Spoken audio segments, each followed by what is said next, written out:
मेरा नाम अनुपमा है। मेरी उम्र 21 साल है। मैं गांव के एक नामी गिरामी घराने से थी। मैं दिखने में बहुत खूबसूरत और होशियार भी थी। मेरे पिताजी की गांव में कई फैक्ट्रियां चल रही थी और गांव के सैकड़ों लोग फैक्ट्री में काम करते थे। मैं अक्सर अपने पिताजी के साथ फैक्ट्री जाया करती थी क्योंकि मेरा कोई भाई या बहन नहीं था, तो मेरे पिताजी अपना सारा प्यार मुझ पर ही लुटाते थे। बचपन से लेकर आज तक मैंने जिस चीज पर हाथ रखा, मेरे पिताजी ने वो चीज मेरे सामने रख दी। मैं जैसे जैसे बड़ी हो रही थी, मेरे खूबसूरती में चार चांद लग रहे थे और अब हर वक्त मेरे पिताजी को मेरी शादी की फिक्र सताने लगी। पिताजी ने मेरे रिश्ते के लिए सबसे कह रखा था और एक दिन मेरे लिए शहर से बहुत अच्छा रिश्ता आया। लेकिन पिताजी मेरी शादी शहर में नहीं करना चाहते थे। वो चाहते थे कि मेरी शादी गांव में ही उनके पास में हो, ताकि वो जब चाहे मुझसे मिल सके, मेरा हालचाल ले सके और मैं उनके आसपास ही रहूं। वो चाहते थे कि मेरी शादी किसी ऐसे इंसान से हो जिसको वो पहले से ही जानते हों। और एक दिन पिताजी की नज़र फैक्ट्री में काम करने वाले एक लड़के मुकुल पर पड़ी। मुकुल दिखने में भी बहुत हैंडसम था और पिताजी के दिल के काफी करीब था। पिताजी को वो बहुत पसंद था क्योंकि वो हमेशा ही उनकी बात मानता था। जैसा जैसा मेरे पिताजी उससे कहते वो वैसा ही करता था। मुकुल मेरे पिताजी की बहुत इज्जत करता था और अच्छा कमाता भी था। पिताजी का कहना था कि उनका जो कुछ भी है वो सब मेरा ही है, तो क्या फर्क पड़ता है कि लड़का अमीर हो या गरीब, आज नहीं तो कल पिताजी का सब कुछ मेरा ही हो जाएगा। और शायद ये बात मुकुल भी बहुत अच्छे से जानता था। इसीलिए पिताजी ने जब उससे मेरे रिश्ते की बात की तो उसने फौरन ही हाँ कर दी। उसने मुझे देखने की भी ख्वाहिश नहीं जताई और अपनी माँ को रिश्ता तय करने के लिए हमारे घर भेज दिया। मुकुल की माँ ने मुझे देखते के साथ ही पसंद कर लिया और मुझे मंगनी की अंगूठी पहना दी और कहा कि अब हमसे इंतजार नहीं होगा, हमारी प्यारी बहू को हमारे घर जल्दी से भेज दीजिए। उनका कहना ही था कि पिताजी ने और उनकी माँ ने मिलकर शादी की तारीख तय कर ली और अगले 15 दिनों में मेरी शादी मुकुल से हो गई। बहुत से सपने आंखों में लिए मैं अपने ससुराल आ गई। मेरे दिल में जज्बात उमड़ रहे थे, बेताबी बढ़ती जा रही थी। मेरा दिल खुशी से झूम उठा था। शादी को लेकर बचपन से ही मेरे बहुत सारे सपने थे। बचपन में मैं अपने गुड्डे गुड़ियों की शादी करती थी। मेरा दिल मेरे बस में नहीं था। मुकुल की खूबसूरती के चर्चे भी मैंने पहले से ही सुन रखे थे। जितने भी मेहमान हमारी शादी में आए हुए थे, सब हमारी जोड़ी को देखकर यही कह रहे थे कि हम एक दूसरे के लिए ही बने हैं। सबकी नजरें हमारे ही ऊपर टिकी थी, लेकिन कभी कभी ये नजर इंसान को बर्बाद कर देती है, और शायद ऐसे ही कोई नजर हमारे जोड़े को भी लग चुकी थी। मैं अपने माता पिता की इकलौती बेटी थी। मेरी शादी बहुत धूमधाम से हुई कि दूर दूर तक खानदान में मेरी शादी का ही चर्चा हो रहा था। हर किसी की जुबान पर मेरी शादी की ही बात थी। मैं खुशी से फूली नहीं समा रही थी। ऊपर वाले ने मुझे हुस्न और दौलत दोनों ही दिए थे, लेकिन मुझे क्या पता था कि मैं किस्मत के मामले में मार खा गई हूँ। सिर्फ हुस्न और दौलत ही सब कुछ नहीं होता है। जीवन साथी का जिंदगी भर का साथ भी औरतों के लिए दुनिया की हर खुशी से कहीं ज्यादा है। और मुझे क्या पता था कि मेरा और मुकुल का साथ सिर्फ कुछ ही दिनों का है। शादी की पहली रात जब मुकुल कमरे में आया तो उसकी बातों में चाहत की वो खुशबू नहीं थी जिसे सुनने के लिए मैं बेकरार थी। तारीफ नहीं की, लेकिन जो कुछ मैं सुनना चाहती थी वो सब मुकुल ने नहीं कहा था। हमारी जिंदगी की शुरुआत हो गई और मैं बहुत खुश थी कि मुझे अपने ससुराल में किसी भी चीज की कोई कमी नहीं थी। मेरी सास मेरा बहुत ख्याल रखती थी। मेरा देवर भाभी भाभी कहता मेरे आगे पीछे घूमता रहता था। मुकुल मेरे पिता के साथ काम करता था। उसकी मेहनत और ईमानदारी से खुश होकर पिताजी ने खुद ही मेरा रिश्ता उसके साथ तय कर दिया। मुकुल देखने में इतना हैंडसम था कि मुझे भी इस रिश्ते से कोई एतराज नहीं था और फिर हम दोनों की शादी हो गई। पिताजी ने शादी के तोहफे में मुकुल को 60 लाख रुपए भी दिए थे। मेरी शादी सर्दियों के मौसम में हुई थी। ये नवंबर का महीना था। शादी के कुछ दिन बाद मुकुल मुझे हनीमून के लिए शिमला की बर्फबारी दिखाने के लिए ले गए। मुझे मुकुल के साथ जाने के लिए ज्यादा वक्त भी नहीं मिला था। अभी तो मेरी और मुकुल के बीच सही तरीके से अंडरस्टैंडिंग भी नहीं हुई थी और हम दोनों शिमला शून्य लिए निकल गए थे। मुकुल बहुत खामोश आदत का इंसान था और दूसरी तरफ मेरा देवर था जो कि एक खुशमिजाज इंसान था। दोनों भाइयों में जमीन आसमान का फर्क था। मुकुल पूरे रास्ते खामोश रहा। मैं तो बाहर की सुंदरता देखकर उसमें जैसे खो ही गई थी। मुझे लगा कि समय के साथ साथ मेरी और मुकुल की दूरियां भी कम हो जाएंगी और हमारा रिश्ता मजबूत हो जाएगा। लेकिन तकदीर ने ऐसी नौबत आने ही नहीं दी और हमारी किस्मत को तो जैसे कुछ और ही मंजूर था। किस्मत ने मेरे साथ ऐसा किया कि मैं तो आबाद होने से पहले ही बर्बाद हो गई। शिमला पहुंचकर एक दिन तो हमने थकान ही उतारी। अगले दिन मुकुल मुझे पहाड़ों की तरफ ले गए। ठंड की वजह से मेरा बुरा हाल था। बहुत ऊंची पहाड़ी के किनारे पर ले जाकर मुकुल ने मेरा हाथ पकड़कर मुझे नीचे की तरफ धक्का देने की कोशिश करी और फिर जल्दी से अपनी तरफ खींच लिया और बार बार इस तरह से मेरे साथ कर रहे थे। एक बार तो मैं सच में नीचे गिरने ही लगी थी मगर किस्मत ने मेरा साथ दिया और मैं बच गई। तभी मुझे मुकुल पर बहुत गुस्सा आया और मैंने कह दिया कि आप अगर मुझसे शादी नहीं करना चाहते थे तो पहले ही इस रिश्ते के लिए इनकार कर देते। ये मुझे धक्का देकर क्यों मारना चाहते हैं? मुकुल हंसने लगे और यह बात उन्होंने मजाक में टाल दी। अगले दिन जब हम होटल से निकलने वाले थे तब मुकुल ने मुझसे कहा कि वह पहले जाकर जगह की जानकारी लेकर आते हैं, उसके बाद मुझे लेकर जाएंगे। यह सुनकर मैं तैयार होकर अपने कमरे में ही बैठ गई और बेसब्री से मुकुल का इंतजार करने लगी। मुकुल जल्दी जल्दी में अपना मोबाइल फोन भी मेरे पास ही भूल कर चले गए। बहुत देर तक मैंने उनका इंतजार किया। सुबह से दोपहर और दोपहर से शाम होने लगी थी। मैं एक नई जगह पर होटल के कमरे में बिल्कुल अकेली थी और मुझे बहुत डर लग रहा था। मेरा दिल बहुत जोर जोर से धड़क रहा था। पहले तो मैंने सोचा कि अपने पिताजी को फोन करके सारी बात बता दूं, लेकिन वह बहुत दूर थे और मेरे फोन की वजह से कहीं परेशान न हो जाएं। यही सोचकर मैंने खुद ही होटल के स्टाफ से जानकारी हासिल की, लेकिन उन्हें भी मुकुल के बारे में कुछ नहीं पता था। हालांकि वहां बैठे एक आदमी ने मुझे एक ऐसी खबर सुनाई जिसे सुनकर मेरे पैरों के नीचे से जमीन निकल गई। मेरे दिमाग ने मेरा साथ देना बंद कर दिया। उसने मुझे बताया कि होटल से कुछ ही दूर एक बाजार में धमाका हुआ था। मौके पर मौजूद 4 लोग उस धमाके की वजह से जान गंवा बैठे। लेकिन मुझे इस बात का यकीन था कि मुकुल बाजार की तरफ नहीं गए होंगे, तो घूमने के लिए जानकारी लेने गए थे। बाजार से उन्हें कोई काम नहीं था। यही सोचकर मैंने मुकुल को ढूंढना शुरू किया। मेरे पास मोबाइल फोन पर हमारी शादी की फोटो थी। मैं लोगों को वही दिखा दिखाकर उनके बारे में पूछताछ कर रही थी और एक आदमी ने मुझे बताया कि उसने मुकुल को बाजार में जाते देखा था।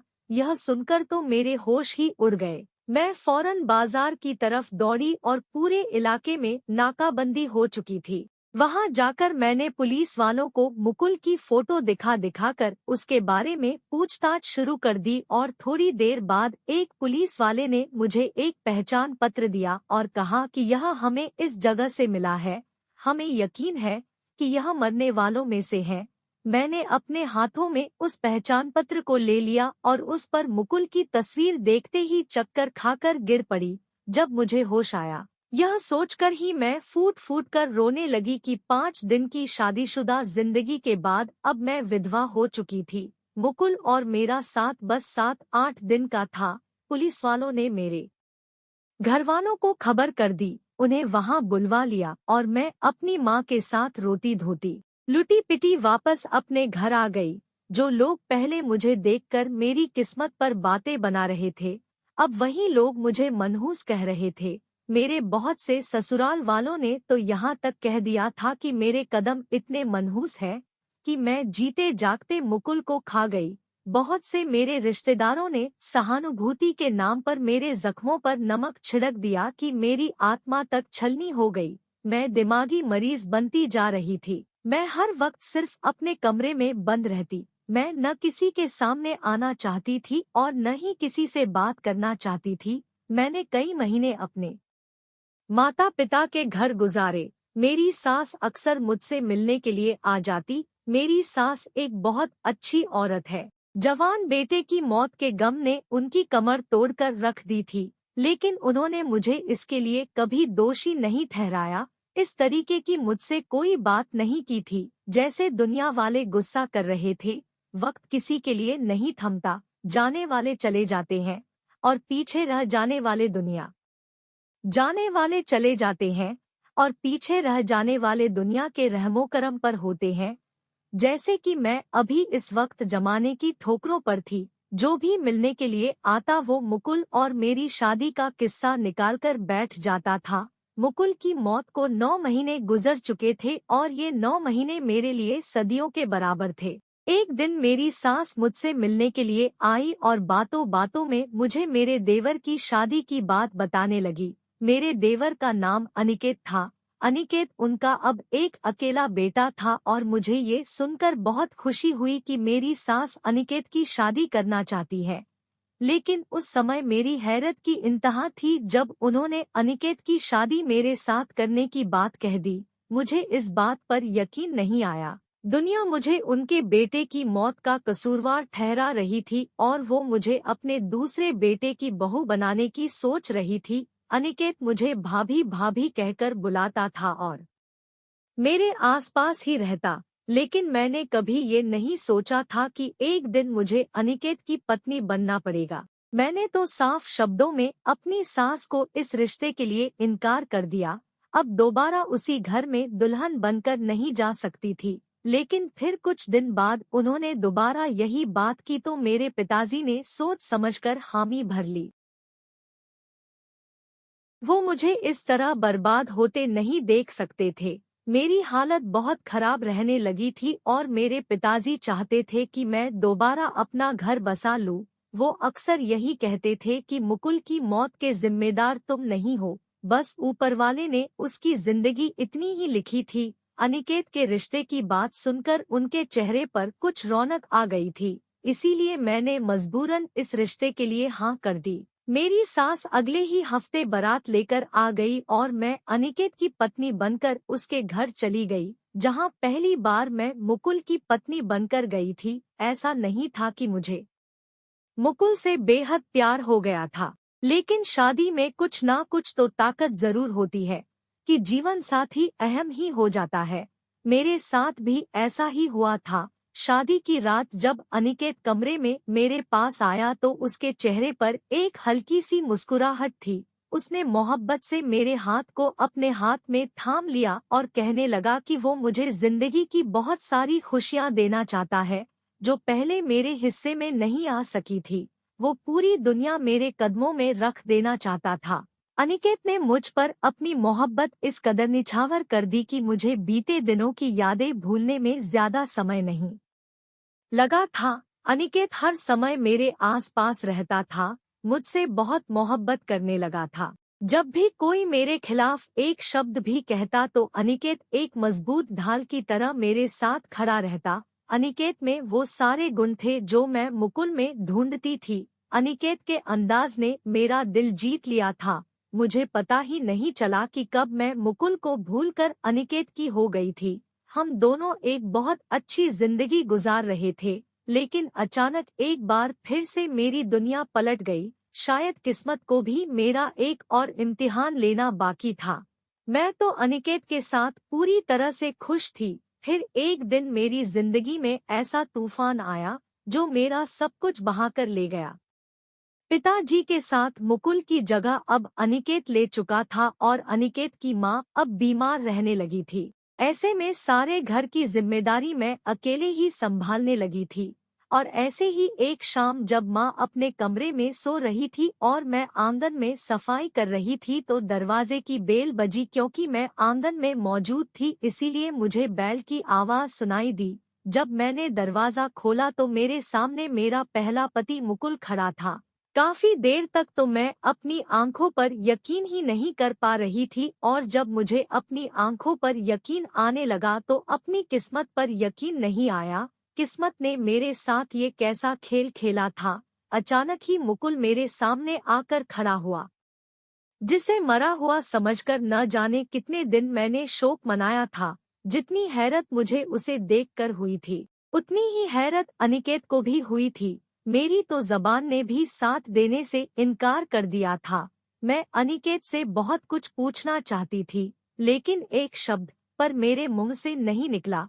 मेरे हाथ पैर ठंडे पड़ने लगे थे। मैंने साइड पर होकर मुकुल को अंदर आने की जगह दी और वह अंदर चला आया। आहिस्ता आहिस्ता चलते हुए आंगन में एक बड़ी चारपाई पर आकर बैठ गया। अनिकेत की नजरों ने मुझे एहसास दिलाया कि मेरे पास तो दुपट्टा ही मौजूद नहीं है। मैं भागकर कमरे से दुपट्टा पहनकर आ गई। मुकुल सर से पांव तक मुझे देख रहा था। मैंने खुद पर काबू पा लिया और मुकुल के साथ बैठकर मुझे कुछ समझ नहीं आ रहा था कि मैं उससे क्या सवाल करूं या फिर इसे क्या बताऊं। इतने में घर का दरवाजा खुला था और अनिकेत अंदर आ गया। अंदर का मंजर देखकर तो अनिकेत हैरान हो गया। अपने बड़े भाई को जिंदा देखकर उसने उनको गले लगा लिया और रोने लगा। मगर मेरा पूरा शरीर कब कंपाने लगा था। मुझे बहुत तेज ठंड लग रही थी। मुझे अपना आने वाला भविष्य अंधेरे में दिखाई दे रहा था। मुकुल से अतीत के सवाल करने का कोई फायदा नहीं था। वह कहाँ गया था, कैसे गया था और उसके साथ क्या हुआ था, यह सब तो बाद की बात थी। इसीलिए मुझे कोई दरकार नहीं था। लेकिन मेरे साथ आने वाले वक्त में जो होना था वह मुझे साफ साफ दिखाई दे रहा था। मैं एक ही वक्त में दो भाइयों की पत्नी तो नहीं रह सकती थी और अब मेरी मोहब्बत सिर्फ और सिर्फ अनिकेत के लिए थी। मेरी जिंदगी में जो रंग भरे थे, मुझे इन रंगों से चाहत हो गई थी। दोनों भाई बैठकर बातें कर रहे थे। मुझे कुछ भी सुनाई नहीं दे रहा था। मेरी आंखें तो अनिकेत के वजूद पर जमी हुई थी, जो अपनी माँ को भी उठाकर ले आया था। जवान बेटे को एक बार सामने देखने के बाद तो मेरी बूढ़ी सास में भी जान आ गई थी। मुकुल रोते हुए मुझसे माफी मांग रहा था, मगर मुझे कुछ समझ नहीं आ रहा था कि वह मुझसे माफी क्यों मांग रहा है। फिर मुकुल ने बताना शुरू किया कि मुझसे सिर्फ पैसों की वजह से ही उसने शादी की थी। मुझे शिमला ले जाकर पहाड़ से धक्का देना चाहता था ताकि मैं आसानी से मर जाऊं और जब ऐसा नहीं हो सका तो मुझे होटल के कमरे में छोड़कर वह हमेशा हमेशा के लिए वहां से चला गया। वह किसी और लड़की से मोहब्बत करता था, जिससे उसकी मुलाकात एक फेसबुक के ग्रुप में हुई थी और वह लड़की से शादी करना चाहता था। मुकुल भी इस लड़की से मोहब्बत करता था। हिमाचल जाने से पहले ही मुकुल ने रितिका नाम की उस लड़की को बुलाया और वह लड़की नोएडा की थी। मुकुल मुझे मारकर उस लड़की के साथ फरार हो जाएगा। मुकुल ने उस लड़की से मिलने की तारीख तय की थी। वह वही बाजार था जहां से उसका पहचान पत्र बरामद हुआ था। उस लड़की से वहां पर मुलाकात करने के बाद वह उस लड़की के साथ नोएडा के लिए रवाना हो गया था। लेकिन न जाने कब उसका पहचान पत्र वहां पर गिर गया और इसके कुछ ही देर बाद वहां बम का धमाका हो गया, जिसके बारे में मुकुल को भी खबर मिल गई। उसने बताया कि वह उस लड़की के साथ उसके घर चला गया था। उसके पास 60 लाख रुपए मौजूद थे जो उसे मेरे बाप से शादी में मिले थे। नोएडा जाकर रितिका के साथ शादी कर ली और वह दोनों खुशी खुशी जिंदगी गुजारने लगे। लेकिन वह नहीं जानता था कि रितिका का असल मकसद क्या है। रितिका का काम था कि फेसबुक पर इस तरह के बेवकूफ मर्दों को पागल बनाना और उनसे उनकी सारी दौलत को हथियाना, जो मोहब्बत के नाम पर सब कुछ लुटाने पर तैयार हो जाते हैं। आने वाले कुछ ही महीनों में रितिका ने मुझसे सारी रकम हथिया ली और इसके बाद वह मुझसे जान छुड़ाना चाहती थी। लेकिन मैं रितिका से बहुत मोहब्बत करता था, इसीलिए मैं उसके कदमों में बैठ गया कि मेरे पास तो वापसी का कोई भी रास्ता नहीं था। मालूम था कि आप लोगों ने मुझे मुर्दा मान लिया होगा, लेकिन मुझे यह पता नहीं था कि अनुपमा मेरी पहली पत्नी अभी भी मेरा इंतजार कर रही होगी। मैं जबरदस्ती रितिका के साथ दिन गुजारने लगा। मेरे होते हुए भी रितिका ने अपना काम जारी रखा और मेरे सामने ही वह तरह तरह के लड़कों को फेसबुक पर फंसाने का काम करती, उनसे मुलाकातों की जगह और तारीख तय करती और वहां जाकर पैसे इकट्ठे कर कर घर ले आती। यह बात मुझे बिल्कुल भी पसंद नहीं थी कि मेरी बीवी इस तरह से गैर मर्द के पास जाए। एक दिन मुझे बहुत गुस्सा आया। रितिका को मैंने बहुत मारा और रितिका की मां देश के सारे गलत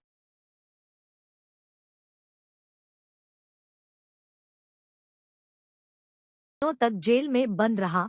कई महीनों बाद एक दिन मुझे पुलिस वालों ने खुद ही आजाद कर दिया, क्योंकि मेरे खिलाफ कोई पर्चा नहीं करवाया गया था। थाने से आने के बाद मुझे एहसास हुआ कि मैंने आपके साथ जो किया था वही मेरे साथ हो चुका था और इसीलिए मैं थका हारा वापस अपने घर की तरफ लौट आया। उसकी बात सुनकर अनिकेत और माँ एकदम परेशान हो गए, जबकि मैं तो चुपचाप बैठी थी। अनिकेत ने बहुत मुश्किल से मुकुल को यह बात बताई कि अब अनुपमा तुम्हारी बीवी नहीं रही, क्योंकि तुम्हें मुर्दा समझने के बाद अनुपमा ने शादी कर ली। यह सुनकर तो मुकुल एकदम से ही चीखने लगा।